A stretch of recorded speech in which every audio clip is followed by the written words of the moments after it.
Assalamualaikum warahmatullahi wabarakatuh.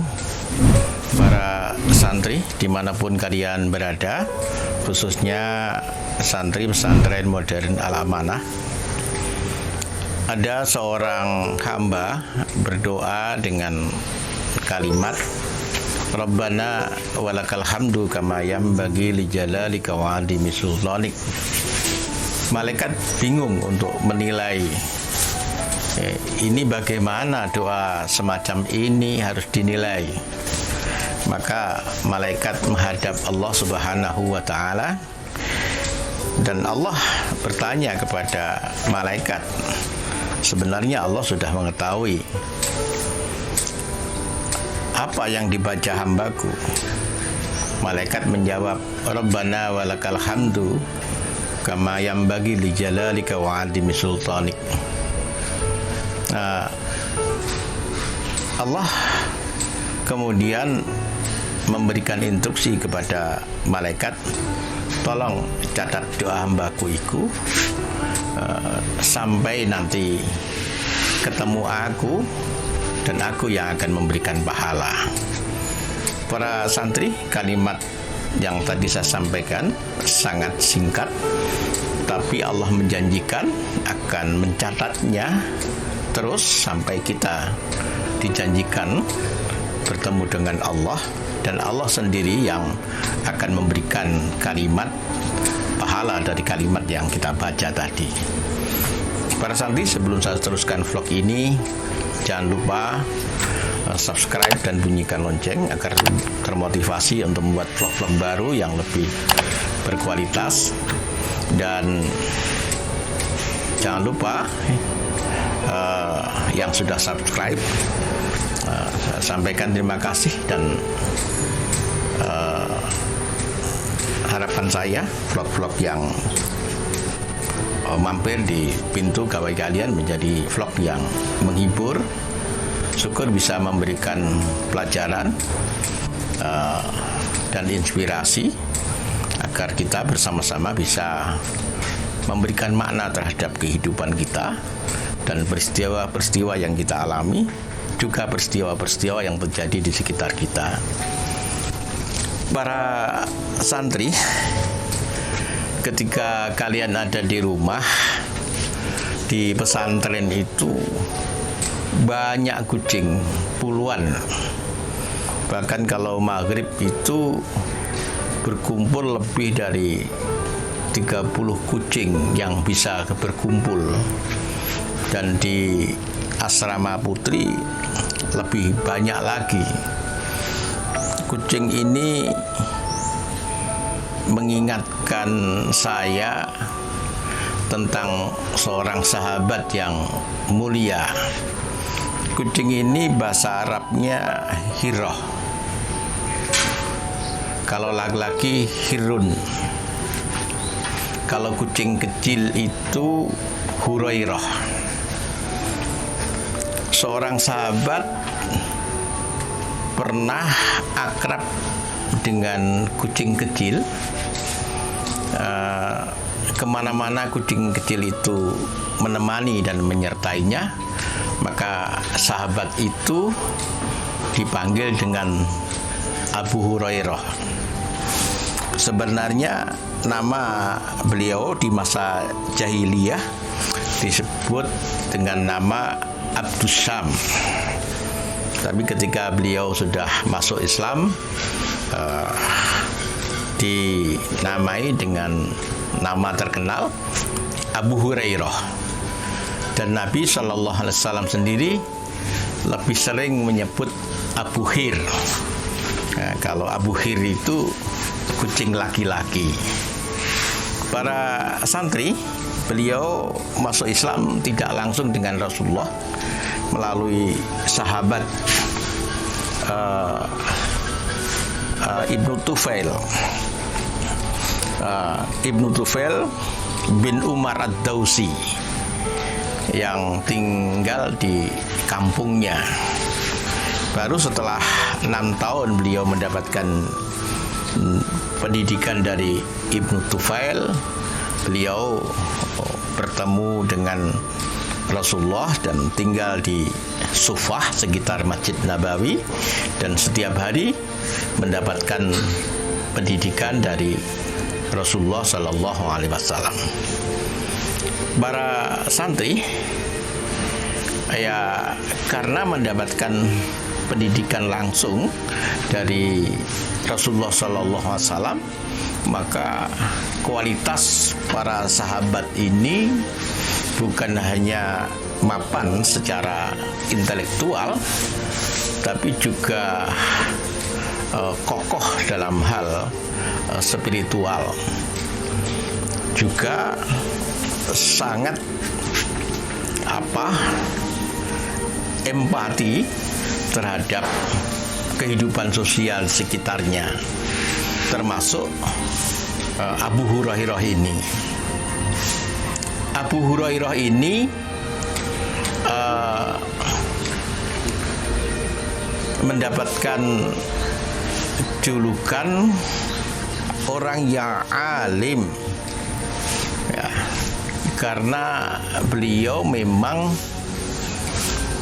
hafal Al-Quran, memahami Al-Quran, mencintai Al-Quran, dan kalau tidak salah lebih dari 1.600 hadis beliau hafalkan, yang kemudian banyak para umat Islam meriwayatkan dari beliau. Beliau juga seorang yang abid, ahli ibadah. Kalau malam beliau menghabiskan malamnya untuk sholat dan berzikir serta membaca Al-Quran, di siang harinya beliau berpuasa. Beliau juga seorang yang zahid. Pernah Marwan Ibnu Hakam memberikan kepada beliau 1.000 dinar emas, sebenarnya untuk menguji.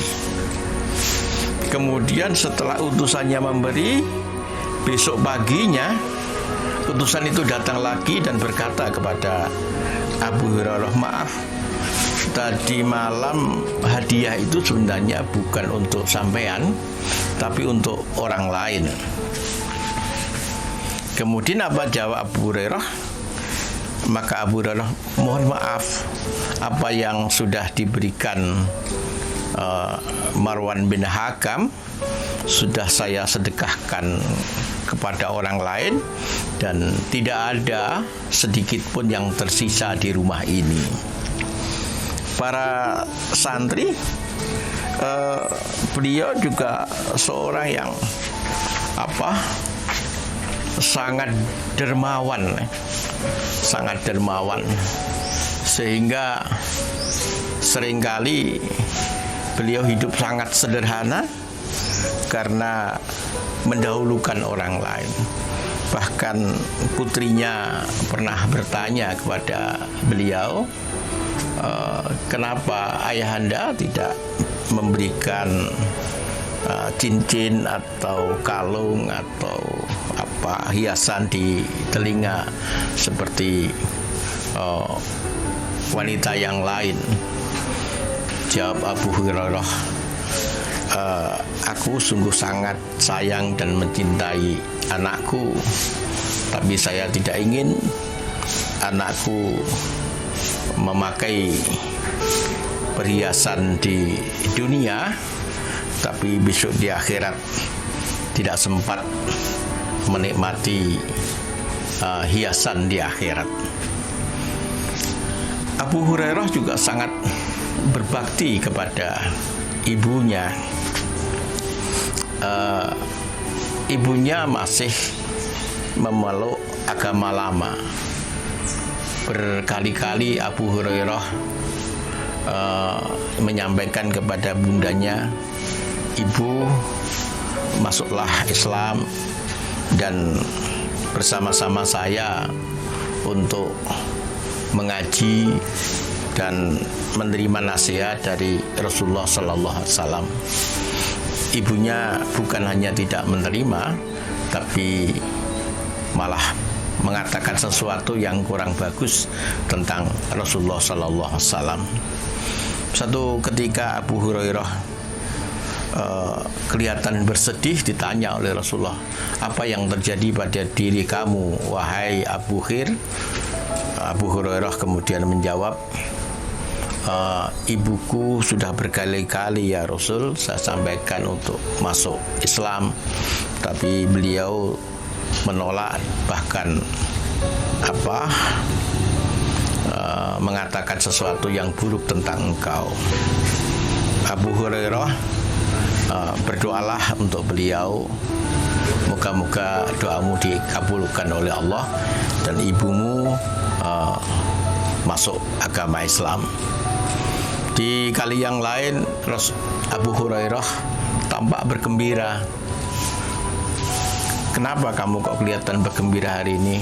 Ya Rasul, saya bergembira melebihi apapun karena ibuku sudah mau bersaksi bahwa tidak ada Tuhan kecuali Allah dan bahwa Muhammad adalah Rasulullah.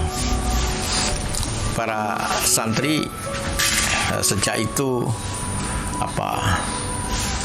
Abu Hurairah terus berbakti walaupun orang tuanya masih belum memeluk agama Islam. Abu Hurairah tetap menghormatinya dan lebih memuliakan dan menghormatinya setelah ibundanya masuk Islam. Beliau setiap pagi ada di pintu rumah bundanya dan setiap akan pergi selalu menunggu bundanya keluar dari rumahnya untuk berpamitan. Itu salah satu amaliyah Abu Hurairah. Beliau adalah seorang yang sangat berbakti kepada bundanya.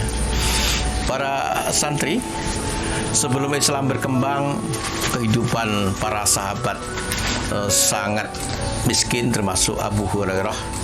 Waktu itu Abu Hurairah kelaparan. Dia menemui para sahabat Abu Bakar, Umar, Utsman, Ali untuk menanyakan Al-Quran dengan harapan, sebenarnya bukan benar-benar bertanya tentang Al-Quran, dengan harapan agar mengundang Abu Hurairah untuk ke rumahnya untuk sekedar bisa makan. Dan ternyata itu tidak berhasil. Kemudian beliau bertemu Rasulullah dan diajak Rasulullah ke rumahnya. Ada secangkir susu pada diri Rasulullah. Kemudian Rasulullah bertanya, kamu sedang seperti apa? Abu Hurairah berterus terang matur bahwa beliau sangat lapar. Begini, coba undang orang-orang di sekitar Masjid Nabawi, para ahli sufah, untuk ke sini dan minum bareng di sini. Abu Hurairah bertanya, apa yang bisa dilakukan dengan hanya secangkir susu itu? Tapi Abu Hurairah tidak membantah apa yang diminta oleh Rasulullah, mengundang orang secara bergantian untuk minum susu. Benar, gelombang pertama datang dan minum susu sampai kenyang, sampai rasanya perut sudah tidak bisa minum lagi, keluar. Datang lagi gelombang berikutnya, datang lagi gelombang berikutnya, sampai semuanya kenyang. Bahkan terakhir Abu Hurairah minum juga sampai kenyang. Kemudian yang terakhir Rasulullah sallallahu alaihi wasallam minum kemudian sampai kenyang. Abu Hurairah mendapatkan karunia untuk menyaksikan satu mukjizat yang diberikan Allah kepada Rasulullah sallallahu alaihi wasallam. Dengan hanya secangkir susu bisa memuaskan dahaga ratusan para sahabat. Para santri itu sekitar sahabat Abu Hurairah. Moga-moga itu menjadi pelajaran kepada kita semua. Setiap kali kalian melihat kucing, jangan lupa bacakan Fatihah untuk Abu Hurairah. Dengan itu moga-moga kalian mendapatkan keberkahan dari kealiman beliau, dari ahli ibadah beliau, dari kezahidan beliau, dari qanaah beliau, dari kedermawanan beliau, juga dari kecerdasan beliau, juga dari kebaktian beliau terhadap orang tuanya, khususnya ibundanya. Terima kasih atas perhatiannya. Akhiran, assalamualaikum warahmatullahi wabarakatuh.